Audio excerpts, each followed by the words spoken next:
स्वागत है आप सभी का आपके पसंदीदा YouTube channel study with Vishal Singh. साथियों, यदि आप इस YouTube चैनल पर नए हैं तो चैनल को सब्सक्राइब कर लें, साथ ही बेल आइकॉन प्रेस कर दीजिए, क्योंकि आपको हाई स्कूल से संबंधित समस्त पाठ्यक्रम आपको इस YouTube चैनल पर मिलेगा।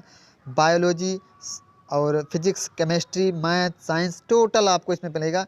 तो आप इस चैनल को मिस मत करिए और सारी वीडियो देख लीजिए, आपको 85% से अच्छे नंबर मिलेंगे। बस हाँ, आप मेहनत से पढ़िए, ठीक है। चलते हैं क्वेश्चन की तरफ। इससे पहले जो क्वेश्चन है, इससे पहले का जो पार्ट है, आपको डिस्क्रिप्शन बॉक्स में उसकी लिंक दी जा रही है, आप वहां से जाके इसके पहले की वीडियो देख लीजिएगा। क्वेश्चन नंबर क्या है? 5। परिवार नियोजन को परिभाषित कीजिए। नियोजित परिवार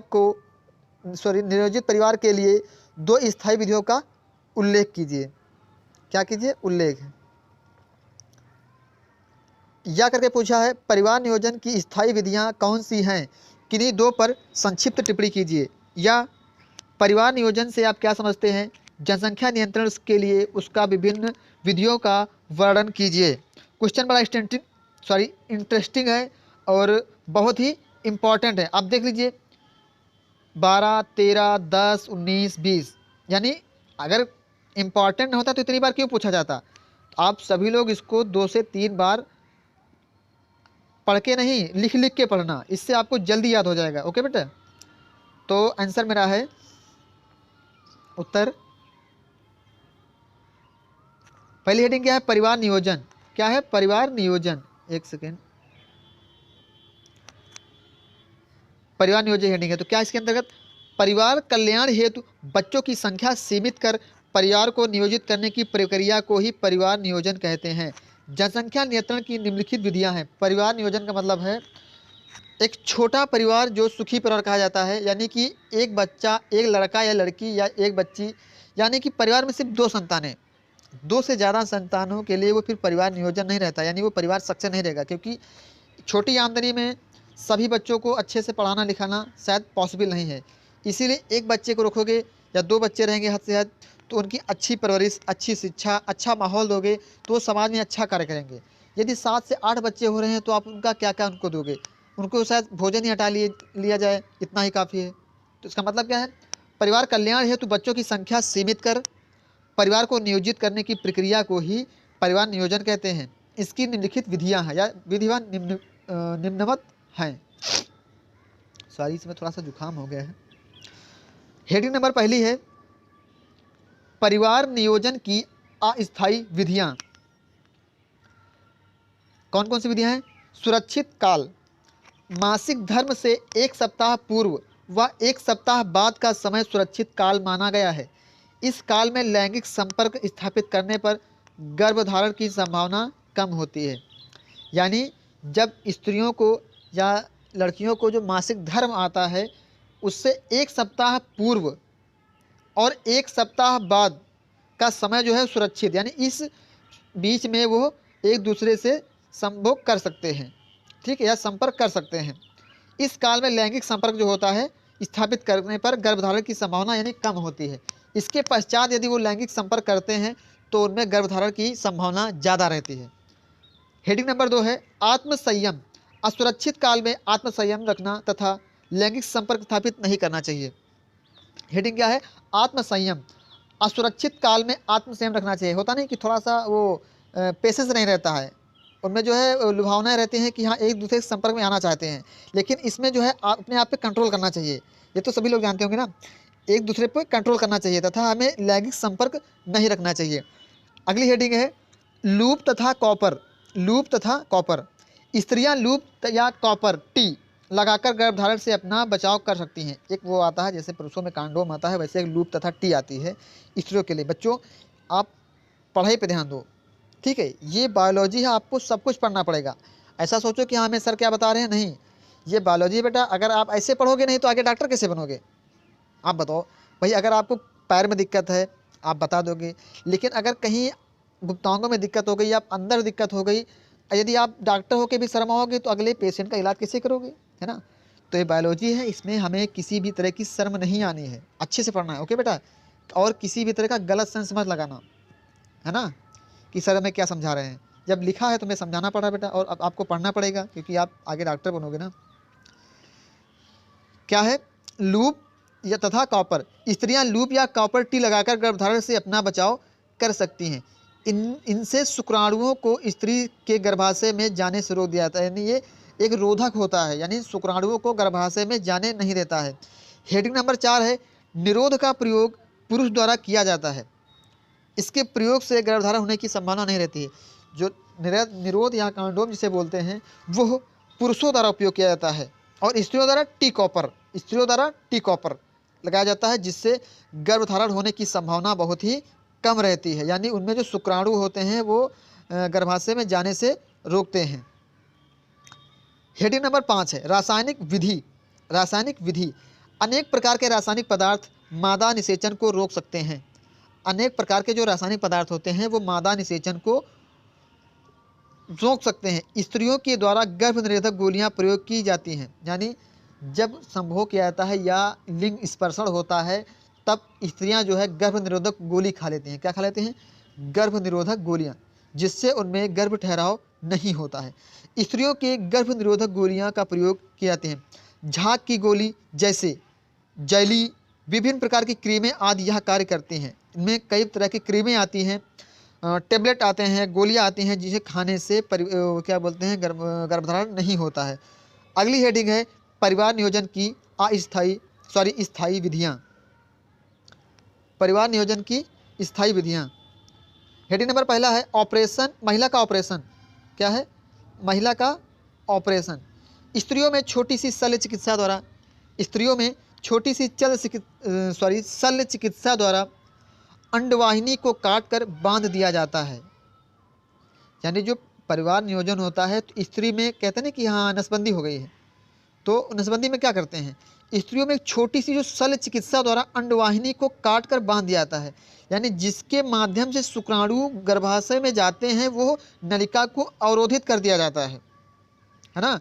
जब अवरोधित कर दिया जाएगा, गांठ को बांध दिया जाएगा, तो यानी वो शुक्राणु वहीं तक सीमित रहेंगे और गर्भाशय में नहीं जाएंगे। जब गर्भाशय में नहीं जाएंगे तो सीधी सी बात है गर्भधारण नहीं होगा, जिससे जिसे हम डिंब भी बोलते हैं, गर्भाशय तक नहीं पहुंच सकते हैं और निषेचन नहीं होता है। स्त्रियों में होने वाली इस शल्य क्रिया को ही नलबंदी या नसबंदी कहते हैं। फेलोपियन नलिका, ये क्या है? फेलोपियन नलिका ये है गर्भाशय। यहीं पर जो बच्चा होता है यहीं पर 9 महीने उसका शरीर विकसित होता है।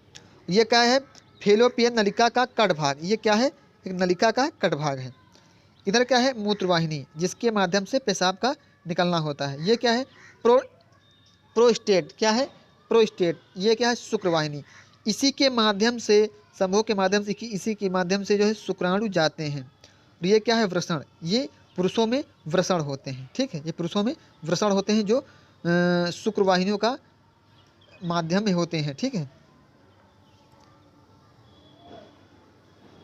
पुरुष का ऑपरेशन, कहते हैं ना स्त्री का जब नसबंदी होती है तो उसमें शल्य चिकित्सा द्वारा अंडवाहिनी को काटकर गांठ बांध दी जाती है, लेकिन पुरुषों में क्या होता है? पुरुष का ऑपरेशन में होता है पुरुषों में छोटी सी शल्य चिकित्सा द्वारा शुक्रवाहिनियों, उसमें जो शुक्रवाहिनियाँ होती हैं उनको भी काटकर बांध दिया जाता है, जिसके जो पुरुष में जो शुक्रवाहिनियाँ होती हैं उनको काटकर बांध दिया जाता है, ठीक है, जिसके कारण शुक्राणुओं का स्थानांतरण रुक जाता है। यानी वो लिंग स्पर्शन तो होगा लेकिन जो शुक्राणु होते हैं वो वो नहीं निकल पाएंगे, ठीक है, कहाँ नहीं जाएंगे? गर्भाशय में नहीं जा सकते हैं और निषेचन नहीं होता। पुरुषों में होने वाली शल्य क्रिया को ही नसबंदी कहते हैं। यानी महिलाओं में कहते हैं नलबंदी, यानी एक नलिका को बंद किया जाता है, जबकि पुरुषों में कहा जाता है नसबंदी। थोड़ा सा अंतर है बेटा, महिलाओं में नलिका को बांधा जाता है तो इसलिए उसको कहते हैं नलबंदी, पुरुषों में नस काटी जाती है तो उसे क्या कहते हैं? नसबंदी, ठीक है। ये दोनों परिवार नियोजन की स्थायी विधियां हैं।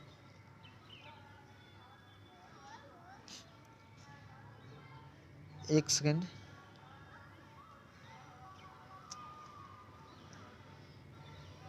वो अगला क्वेश्चन आ गया था। क्वेश्चन क्या है? परागण क्या है? परागण क्या है? परागण का वर्णन कीजिए। पर परागण की विभिन्न विधियों का संक्षिप्त विवरण दीजिए।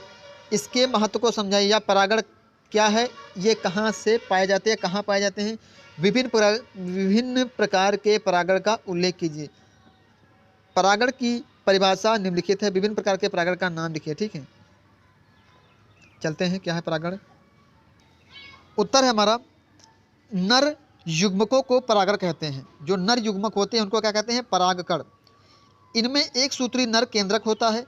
पुमंग पुष्प का नर जननांग कहलाता है। जो पुमंग होता है पुष्प का नर जननांग कहलाता है। ठीक है बेटा, इसकी प्रत्येक इकाई को पुंकेसर कहते हैं। इसकी प्रत्येक इकाई को पुंकेसर कहते हैं। प्रत्येक पुष्प के पुंकेसर का, आप सोच रहे होंगे सर जी ये कैसा सवाल है, चेंज हो गया है? नहीं बेटा, हमें ये क्वेश्चन अच्छा लगा तो हमने इसको भी बीच में डाल दिया। ठीक है, ऐसा नहीं है कि आपके पास जब पेपर आएगा, ये तो नहीं है कि सारे चैप्टर से संबंधित या सीरियल से आएंगे। आपको पेपर में एक क्वेश्चन इस चैप्टर का तो एक क्वेश्चन उस चैप्टर का। तो बिल्कुल भी भ्रमित मत होइएगा कि सर जी हमको चैप्टर से अलग भगा के पढ़ा रहे ना। आपको अच्छी पढ़ाई करनी है, जो जहाँ से मिले पढ़ लीजिए। ठीक है, ये क्वेश्चन हमने सोचा अच्छा है, इसको भी रख देते हैं बीच में।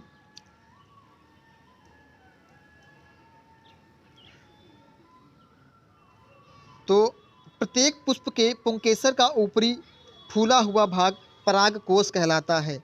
क्या कहलाता है? परागकोश। यानी पुष्प के पुंकेसर का जो ऊपरी फूला हुआ भाग होता है वो परागकोश कहलाता है। क्या कहलाता है? परागकोश।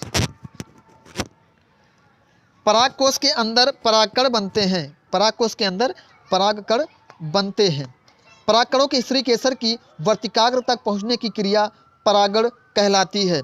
परागण दो प्रकार के होते हैं। ये जो परागण होते हैं ये दो प्रकार के होते हैं। कौन कौन से प्रकार हैं? दो, स्वपरागण, परपरागण। दो प्रकार कौन से हैं? स्वपरागण, परपरागण। जब एक ही पुष्प के परागकण परिपक्व होकर उसी पुष्प के स्त्रीकेसर की वर्तिकाग्र पर गिर जाते हैं तो यह क्रिया स्वपरागण कहलाती है। जैसे बैंगन, टमाटर, सरसों। जैसे बैंगन, टमाटर, सरसों। फिर से पढ़ लेते हैं कि स्वपरागण क्रिया क्या है। जब एक ही पुष्प के परागकण परिपक्व होकर उसी पुष्प के स्त्री केसर की वर्तिकाग्र पर गिर जाते हैं। मतलब कि जो पुष्प के परागकण होते हैं वो परिपक्व, यानी वो परिपक्व मतलब जानते हैं कि जैसे आप थोड़ा सा एग्जांपल दे रहे हैं, 18 साल जो वोट देने के बच्चों को जो वोट देते हैं या जो इलेक्शन होते हैं उसमें कहते हैं कि 18 साल के बाद ये लड़का वोट देने लायक हो जाएगा। इसका मतलब 18 साल के बाद वो लड़का परिपक्व हो जाएगा। वो समाज में अच्छा बुरा, भला बुरा सब समझने लायक हो जाता है कि ये मेरे लिए उचित है, यह मेरे लिए अनुचित है। इसीलिए 18 साल के बाद ही शादी की जाती है। क्यों? ताकि लड़का और लड़की ये समझदार हो जाएं कि हम क्या सही कर रहे हैं, क्या गलत कर रहे हैं। तो मेरा मकसद है आपको समझाना कि परिपक्व क्या है। उसी तरह जो पुष्प के परागकण होते हैं वो पूर्णतः विकसित हो जाते हैं और वो परिपक्व होकर पुष्प के स्त्री केसर के वर्तिकाग्र पर गिर जाते हैं तो यह क्रिया परागकण कहलाती है। जैसे बैंगन, टमाटर, सरसों। इसके वर्णन दिया गया है बैंगन, टमाटर, सरसों। दूसरा है परपरागण। जब एक पुष्प के परागकण किसी दूसरे पुष्प के स्त्री केसर के वर्तिकाग्र पर गिर जाते हैं। यानी स्वपरागण में एक पुष्प के जो परागकण होते हैं वो उसी पुष्प के स्त्री केसर पर गिरते थे, लेकिन इसमें जस्ट विपरीत है। जब एक पुष्प के परागकण किसी दूसरे पुष्प के स्त्री केसर के वर्तिकाग्र पर गिर जाते हैं तो यह क्रिया परपरागण कहलाती है। पादपों में नर परागण अनेक प्रकार के होता है। यानी पादपों में जो परागकण होते हैं वो अनेक प्रकार के होते हैं। वायु द्वारा, कौन सा है? वायु द्वारा। तेज हवा चलने से किसी पुष्प के परागकण दूसरे पुष्पों के वर्तिकाग्र पर गिर जाते हैं। अब आपको बता दें हम कि गांव में देखे होंगे चिलवल नाम का पेड़ होता है, उसको चिलवल बोलते हैं। एक फल होता है कि पेड़ लगा जैसे यहाँ पर, यानी पेड़ एक स्थान पर लगा है, जब वायु चलती है तो कम से कम 2-2 किलोमीटर दूर तक उसके जो फल होते हैं, उसका जो अंदर फल निकलता है लगभग जैसे कि वो दालचीनी होती है, जिसे चिरौंजी बोलते हैं, उस मीडियम का होता है उसके अंदर का फल। उसको जब चीरते हैं, गोल गोल होता है उसके अंदर, चीरते हैं तो उसी तरह का निकलता है जैसे चिरौंजी होती है। जब वायु तेज चलती है तो धीरे धीरे उड़ उड़ के 1-1 किलोमीटर दूर जाते हैं। या गांव में देखा होगा जो मदार के पेड़ लगे होते हैं उनमें जो फूल निकलते हैं फुसना मॉडल में, वो उड़ उड़ के देखिएगा काफ़ी दूर तक उड़ते चले जाते हैं। ठीक है, तो ये क्रिया किसके द्वारा होती है? वायु के द्वारा। अगर वायु ना चले तो क्या क्रिया संभव है? पतंग क्यों उड़ती है आपकी? कहते हैं कि आज पतंग नहीं उड़ रही है। क्यों नहीं उड़ रही है? क्योंकि आज हवा नहीं चल रही है।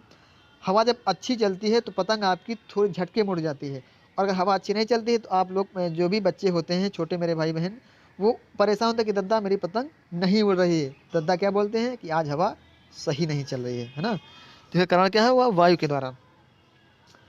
अगला है फसलों में परागण प्रायः इसी प्रकार से होता है।